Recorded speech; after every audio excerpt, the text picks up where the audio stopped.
Unit 4, Road to Revolution, Chapter 10, Steps Toward Independence, Lesson 2, The Winter of 1835-36. We will learn about Texas engaging the Mexican Army in battles to achieve independence. I have a lot of pictures here. Juan Seguin was the only Tejano to serve in the Senate of the Republic of Texas. He became a captain in the Texas Army during the Revolution. After the capture of San Antonio, he served at the Alamo. He was sent out to seek reinforcements and survived the 1836 battle.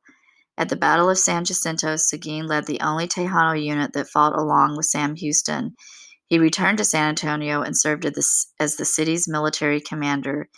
In 1837, Seguin resigned his military commission and was elected to the Texas Senate. He was elected mayor of San Antonio in 1840, but then got caught up in hostilities between Anglos and Mexican Texans. Although Seguin had helped defend San Antonio, he later was accused of treason and forced to leave Texas. Here's Ben Milam. He was frustrated by the decision not to attack the Mexicans and made his famous plea, "Who will go with Old Ben Milam into San Antonio?" Here's a map showing the battles, and the blue lines with arrows are the Mexican forces, and the red is the Texan forces. Participants in the Siege of Behar. Through the course of the Texas Revolution, Hendrik Arnold worked as a spy and a guide. He earned a reputation for infiltrating enemy camps to gain information.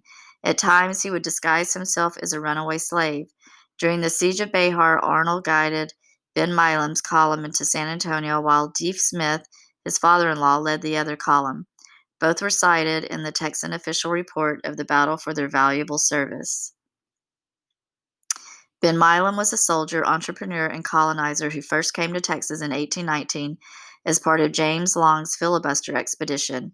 In 1835, Milam was captured by Santa Anna. He escaped and made his way back to Texas, where he quickly joined those fighting for Texan independence. He took part in the capture of Goliad before joining the Siege of Behar. In 1835, Frank Johnson went to East Texas to stir up support for the war cause. That December, he led one of the two columns that marched into Behar and took command after Milam's death on the second day of fighting. 160 Tejanos participated in the Siege of Behar. When General Cos surrendered on December 10th, many of the Anglo-Americans returned home. Juan Seguin and other Tejanos stayed in the area from San Antonio south to the Rio Grande in case the Mexican army returned. Henry Smith came to Texas from his native Kentucky in 1827. He became active in politics soon after his arrival and was eventually named as the first Anglo-American governor of Texas. Terms to know: transport, to carry or move objects from place to place. Assign, to give a task or job to. Campaign, a military operation. Veto, to reject a bill passed by the legislature. When did it happen? In 1835, November 25th, Stephen F. Austin leaves for the U.S. November 26th, the grass fight takes place. December 6th, Benjamin Milam leads attack on San Antonio. December 9th, Mexicans surrender San Antonio. January 14th, and now we're in 1836. Texas authorizes attack on Matamoros, overriding governor's veto. January, Santa Anna and his army enter Texas and approach San Antonio. February, Texas provisional government dissolves. Military action. What military victories did the Army of the People gain in late 1835? Among volunteer Texans at San Antonio de Behar were James Bowie and Juan N. Seguin. Seguin led a company of Tejanos. By early November, the Texans numbered over 600. Meanwhile, another 100 Mexican soldiers arrived to reinforce General Cos. Now there were 750 Mexican troops. The Texans were still outnumbered. On November 24, 1835, Stephen F. Austin left for the United States to seek money and supplies for the Texans. Edward Burleson replaced Austin as commander. On November 26, a scout, Erastus Deaf Smith, reported that Mexican cavalry or soldiers on horses and a mule train were heading to San Antonio. The Texans thought the caravan might be transporting silver to pay Cos's soldiers, so they planned an attack. The Texans captured more than 36 mules, but were disappointed when they returned to their camp. The mule packs were full not of silver, but of grass to feed the animals in Coss's command. This gave the skirmish its name, the Grass Fight. By December, Burleson thought about ending the siege. Then a Mexican officer surrendered and told the Texans that the Mexicans' morale was low and supplies were limited. The Texans discussed what to do, but decided not to attack. Not everyone agreed with that decision. Benjamin Milam had taken part in the capture of Goliad and then marched with the army to San Antonio. He wanted to attack. He believed that a major victory would encourage Texans to keep fighting. He asked, "Who will go with old Ben Milam into San Antonio?" About 300 men volunteered to go with Milam. The attack began before dawn on December 5th. Milam divided his force into 2 columns, leading one himself and assigning Frank W. Johnson to lead the other. The Texans were able to seize houses north of San Antonio's public square. The Mexican army responded with cannon and musket fire, halting the Texans' advance. The battle lasted 4 days. Milam's troops had the advantage. This is because the Mexican army was trained to fight on open battlefields, not through town streets. On the 3rd day, Milam was killed and Johnson took command. Mexican forces took refuge in the abandoned mission called the Alamo. On December 9th, Coss asked for terms of surrender. The Texans lost 2 men and 21 were wounded. About 150 Mexican soldiers were killed, wounded, or captured. The surrender agreement required Mexicans to move south of the Rio Grande. Coss promised never again to fight against Texans or the Constitution of 1824. The capture of San Antonio was a great victory for the Texans. Their volunteer army had defeated a larger, trained military force. They had captured San Antonio and now held the Alamo and the Presidio at Goliad. More importantly, Texas soil was cleared of Mexican troops. The siege of San Antonio de Bejar had divided the Tejanos of San Antonio.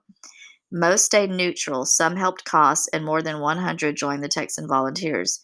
Many Tejanos served in a scouting company commanded by Captain Juan Seguin. Placido Benavides brought 30 Mexican ranchers to join the fight.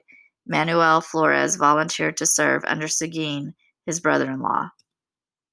Several African Americans contributed to the fight for Texas independence.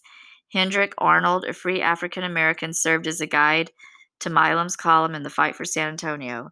Another free African American, Greenberry Logan, was the 3rd Texan wounded at San Antonio. He suffered a wound to his right arm that crippled him for life.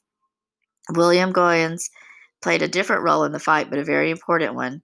He had long had good relations with the Cherokee in East Texas. Sam Houston relied on Goins to negotiate a promise from the Cherokee not to attack the Texans while they fought Mexico. Opposing parties, guiding questions. How did differences among Texan leaders affect the Texas Revolution? While the fighting raged in San Antonio, government leaders were battling each other. Quarrels between the War Party and the Peace Party made it nearly impossible to make decisions. The council wanted to help the Federalists in Mexico. Governor Smith and the War Party favored total independence for Mexico. Party differences came to a head over an expedition to Matamoros. The port of Matamoros was a great source of income. If Texas gained control of it, the income could help pay for the war. It would also provide a base for attacks into Mexico. Philip Dimmitt wanted to try to take Matamoros. A campaign or military operation against the Centralists would give restless soldiers a reason to stay and fight. Dimmitt worked with Governor Smith and Sam Houston to plan an attack. Meanwhile, Francis W. Johnson developed a similar plan. The governor and the council argued over who would lead the expedition. Smith did not trust Johnson and vetoed or rejected his appointment as leader. On January 14, 1836, the council authorized Johnson to lead the expedition anyway. However, no expedition ever took place. The quarreling had caused delays, and news arrived that Santa Anna was marching towards San Antonio to recapture the Alamo. That ended all plans for an attack on Matamoros. Another disagreement was over a convention of the people. In December, the council voted to hold a convention of the people in the spring. Governor Smith vetoed the proposal. The council voted to override his veto. Delegate elections were set for February 1st, 1836, and the convention was scheduled for March 1st. Governor Smith tried to dissolve the council. The council responded by declaring that Smith was no longer governor. It recognized Lieutenant Governor James Robinson as governor. Smith refused to leave office, however. Within a few weeks, most of the members of the first provisional or temporary government went home.